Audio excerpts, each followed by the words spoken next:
నమస్తే, welcome to my channel. ప్రపంచంలోనే ఒక అద్భుతమైనటువంటి దేవాలయం.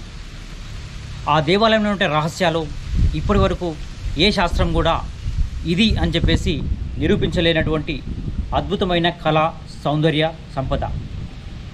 చౌరుల కాలంలో మరి ఆ యొక్క టెంపుల్ని నిర్మించడం జరిగింది. ఆ యొక్క టెంపుల్లో అనేకమైనటువంటి రహస్యాలు, ఛేదించినటువంటి రహస్యాలు ఉన్నాయి. సో ఆ యొక్క టెంపుల్ని ఈరోజు మనం ఎక్స్ప్లోర్ చేయబోతున్నాం. సో ఆ యొక్క టెంపుల్ విశేషాలు, మిగతా చరిత్ర అంతా తెలుసుకుందాం రండి.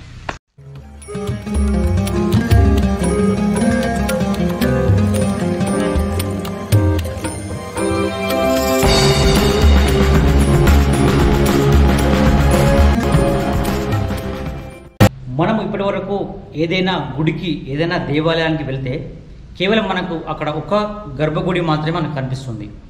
కానీ ఈ యొక్క టెంపుల్లో మాత్రం 3 గర్భగుడులతో దీన్ని త్రికూటాలయంగా పిలుస్తారు. ఒకవైపు సూర్య భగవానుడు, ఇంకొక వైపు శివుడు, ఇంకొక వైపు విష్ణుమూర్తి.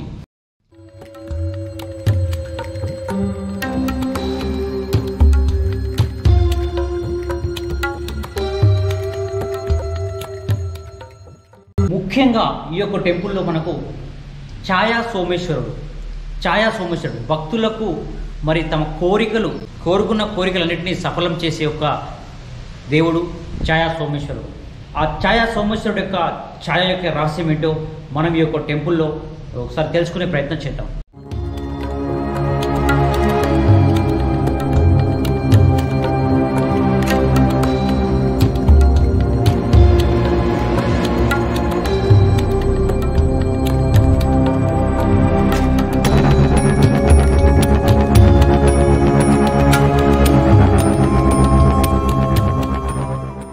సూర్య భగవాని గుడిలో సూర్యుని విగ్రహం లేదు. అలాగే ఇక్కడ మనకు విష్ణుమూర్తి యొక్క టెంపుల్ ఉంది కదా, ఈ విష్ణుమూర్తి టెంపుల్ ఇది సౌత్ ఫేసింగ్లో ఉంది. అలాగే ఛాయా సోమేశ్వరాలయం అక్కడ ఉంది. సో అది వచ్చేసి ఈస్ట్ సైడ్కి ఫేస్ చేసి ఉంది. సో ఇక్కడ సౌత్ సైడ్ ఫేస్ చేసినటువంటి విష్ణుమూర్తి యొక్క టెంపుల్ ఒకసారి చూడండి. లోపల విష్ణుమూర్తి యొక్క మరి విగ్రహం ఉంది. సో అది లోపలికి వెళ్ళడానికి ఇక్కడ మొత్తం క్లోజ్ చేశారు కాబట్టి లోపలికి వెళ్ళలేకపోతున్నారు ఫ్రెండ్స్. సో ఈ యొక్క టెంపుల్ యొక్క రహస్యం ఏంటంటే, ఇక్కడ మన చేతి అంటే ఇట్లా చూపిస్తే సో అది స్కాటర్ అయిపోయి 2 వేలులాగా మనకు కనిపిస్తుంది. సో ఈ యొక్క టెంపుల్ యొక్క రహస్యం అది అన్నట్టు. సో అలాగే ఇక్కడ సూర్య భగవానుడు. సో ఇక్కడ మనం చూస్తున్నాం కదా, ఇది సూర్య భగవాన్ యొక్క టెంపుల్.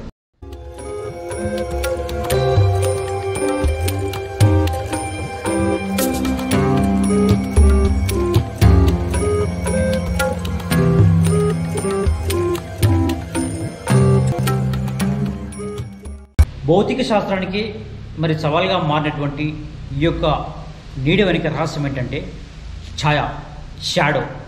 ఈ యొక్క షాడో మరి ఎక్కడి నుంచి వస్తున్న దానికి భౌతిక శాస్త్రంలో ఉన్నటువంటి సిద్ధాంతం ప్రకారం కాంతి పరిక్షేపణ సిద్ధాంతం.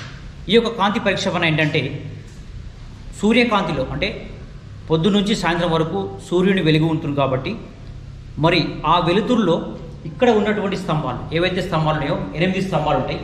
ఇక్కడ 1, ఇది 2వ స్తంభం, ఇక్కడ 3వ స్తంభం, అలాగే ఇది 4వ స్తంభం. ఈ 4 స్తంభాలు ప్లస్ ఇక్కడ ఉన్నటువంటి 2 స్తంభాలు, ఇక్కడ ఉన్నటువంటి 2 స్తంభాలు. సో మొత్తం ఇవి 6 పిల్లర్స్ అయిపోయినాయి. ఇంకా అక్కడ ఉన్నటువంటి 2 స్తంభాలు, అక్కడ 2 స్తంభాలు.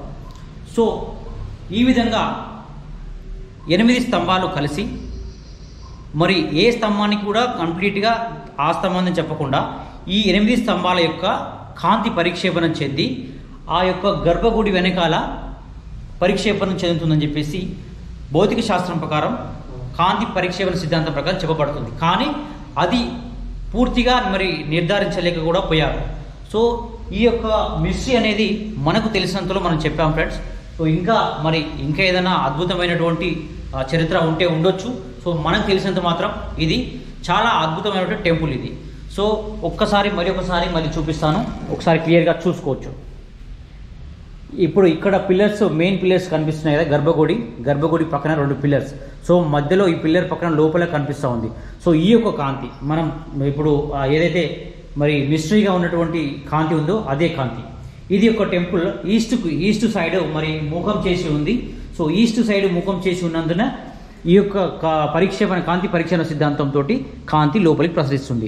అదే మిగతా యొక్క టెంపుల్లో మరి పక్క వేరే టెంపుల్లో కూడా ఈ యొక్క టెంపుల్లో సేమ్ ఇలాగనే మనకు పరిక్షేపణం చెందడానికి ఏదైతే మనం చేయి ఇట్లా ఊపుతున్నామో సో ఆ చేయి యొక్క కాంతిని మరి అన్ని వైపులా అంటే 5 రకాలుగా మరి మన చేయి యొక్క నీడ మనకు కనిపిస్తూ ఉంది. అదే ఇక్కడ కనిపిస్తున్నటువంటి ఇక ఏదైతే మనకు వెస్ట్ సైడ్ ఫేస్ చేసి ఉందో సూర్య భగవాన్ టెంపుల్, ఈ యొక్క సూర్య భగవాన్ టెంపుల్కి ఈ యొక్క నీడ అంటే ఇట్లా ఈ 2 టెంపుల్ యొక్క ప్రత్యేకత ఈ యొక్క టెంపుల్కి రాకపోవడానికి కారణం ఏంటంటే మనకు సౌత్ సైడ్లో ఇక్కడ టెంపుల్స్ లేకపోవడం. అంటే సౌత్ సైడ్లో మనకి ఇక్కడ ఖాళీ ప్లేస్ ఉంది కదా. సో ఈ ఖాళీ ప్లేస్ ఉన్న కారణంగా ఈ యొక్క టెంపుల్కి ఆ విశిష్టత అనేది లేదు. ఇంకొకటి ఏంటంటే ఈస్ట్ సైడ్ మరి సన్లైట్ అనేది అటు సైడ్ కనిపిస్తుంది కాబట్టి ఈ యొక్క సిద్ధాంతం ఈ టెంపుల్లో మరి వర్క్ చేయడం లేదు. సో ఇప్పుడు మనం చూస్తున్నాం కదా ఫ్రెండ్స్, లోపల మరి దేవుడి గుడిలో గర్భగుడి వెనకాల ఇక్కడ శివలింగం కింద ఉంది. సో శివలింగం వెనకాల ఒకసారి నేను ఇంకా దగ్గరికి వెళ్ళి చూపించే ప్రయత్నం చేస్తాను. ఓం నమః శివాయ. చూడండి ఇక్కడ శివలింగం కింద ఉంది.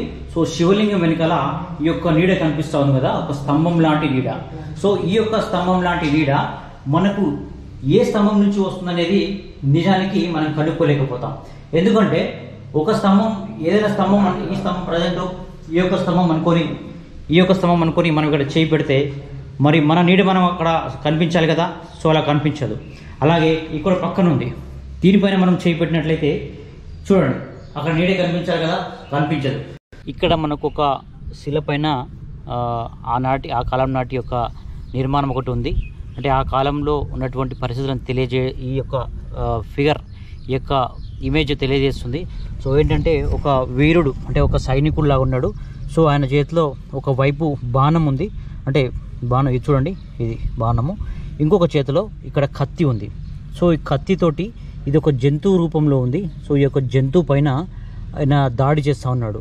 దాడి చేస్తున్నటువంటి స్ట్రక్చర్ ఇట్లా కనిపిస్తుంది. ఇక్కడ తలపాగా కూడా మనకు క్లియర్గా ఉంది. ఇక్కడ చూస్తున్నాం కదా, ఇక ధ్వంసం అయిపోయినటువంటి గుడి ఆనవాళ్ళు ఒకసారి చూడండి. ఈ యొక్క గుడి పాక్షికంగా కాదు, ఫుల్లీగానే ధ్వంసం అయిపోయింది. ఇక్కడ చూడండి, సేమ్ మనకు ఏ గుడి నిర్మాణంలో అయినా 2 వరుసల రాళ్ళు నిర్మించబడి ఉంటుంది. సో బయటి సైడ్న స్మార్ట్ ఫినిషింగ్ తోటి నిర్మితమై ఉంటుంది. సో లోపలైనా కొంచెం రఫ్ ఉండి మళ్ళీ దాని లోపల అంటే గుడి సైడ్లో స్మూత్గా ఉంటుంది. స్మూత్నెస్తో ఈ యొక్క టెంపుల్స్ అనేటివి మనకు నిర్మితమై ఉంటాయి. మనం మేజర్గా ఇట్లాంటి సేమ్ టెంపుల్స్ రాచకొండ ఫోర్ట్లో కూడా మనం చూసాము. కాకతీయులకు సామంతులుగా ఉన్నటువంటి కుందూరు చోళలో ముఖ్యమైనటువంటి రాజు అయినటువంటి ఏరువ మహారాజు 10వ శతాబ్దంలో ఈ యొక్క ఆలయాన్ని నిర్మించినట్లు మనకు చరిత్ర ఉంది. అలాగే తర్వాత కాలంలో ఇక్కడ లభించినటువంటి శాసనాల ప్రకారం ప్రతాపరుద్రుడు ఈ యొక్క టెంపుల్ని మళ్ళీ రిపేర్ చేశారని చెప్పేసి ఒక చరిత్ర ఉంది. సాధారణంగా ఏ టెంపుల్ ముందైనా మనకు శివుని టెంపుల్ ముందు ముఖ్యంగా మనకు నందులు, కానీ ఈ యొక్క టెంపుల్లో మాత్రం ఆ యొక్క నంది లేదు. సో ఇక్కడ ఉన్నటువంటి చాలా నందుల్లో మరి డ్యామేజ్ చేయడం జరిగింది.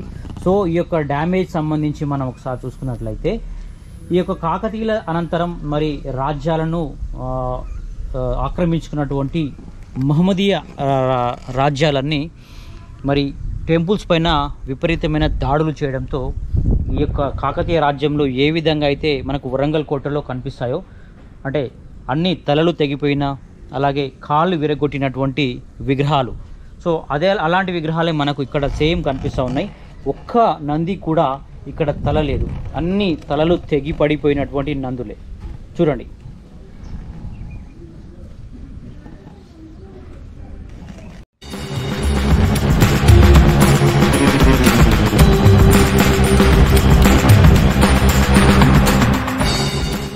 టెంపుల్ మనం బ్యాక్ సైడ్లో నుంచి మనం చూసినట్లయితే సో ఇదే స్ట్రక్చర్, మనకు సేమ్ స్ట్రక్చర్, ఇదే డోమ్ స్ట్రక్చర్ మనకు ఎక్కడంటే రాచకొండలో గుర్రాల గుట్ట ఉంటుంది కదా. సో ఆ గుర్రాల గుట్ట పైన సేమ్ యాజ్ ఇట్ ఈజ్గా మనకు ఈ యొక్క స్ట్రక్చర్ కనిపిస్తుంది.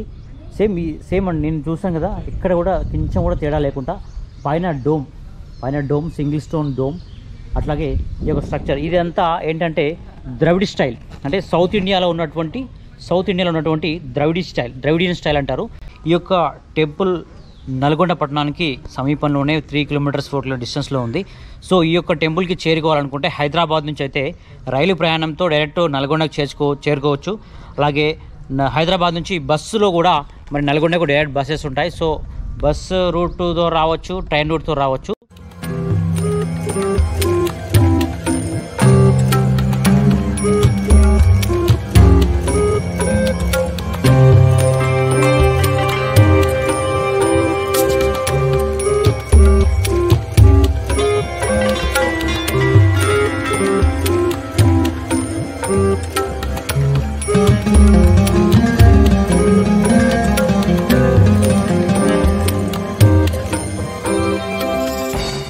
సైన్స్కే సవాల్ విరిసినటువంటి యొక్క టెంపుల్ చూశారు కదా. ఇది 800 సంవత్సరాల క్రితం నిర్మించినటువంటి ఒక టెంపుల్. ఈ యొక్క టెంపుల్ యొక్క ఛాయ యొక్క రహస్యం ఇప్పటికీ మనము పూర్తిగా తెలుసుకోలేకపోయాము. సో ఇలాంటి వాస్తుకళ మరి 800 సంవత్సరాల క్రితం కుందూరు చోళులో నిర్మించడం జరిగింది. సో ఇట్లాంటివి అంటే భారతదేశంలో మరి ఎక్కడ కూడా ఇట్లాంటి యొక్క రహస్యం అయితే ఇక్కడ లేదు. సో ఇది ఫ్రెండ్స్, నా వీడియో కనుక మీకు నచ్చినట్లయితే దయచేసి లైక్ చేయండి, అలాగే సబ్స్క్రైబ్ చేసుకోండి. Thank you. మరొక ఇంట్రెస్టింగ్ స్టోరీతో మళ్ళీ మీ ముందుకు వస్తాను.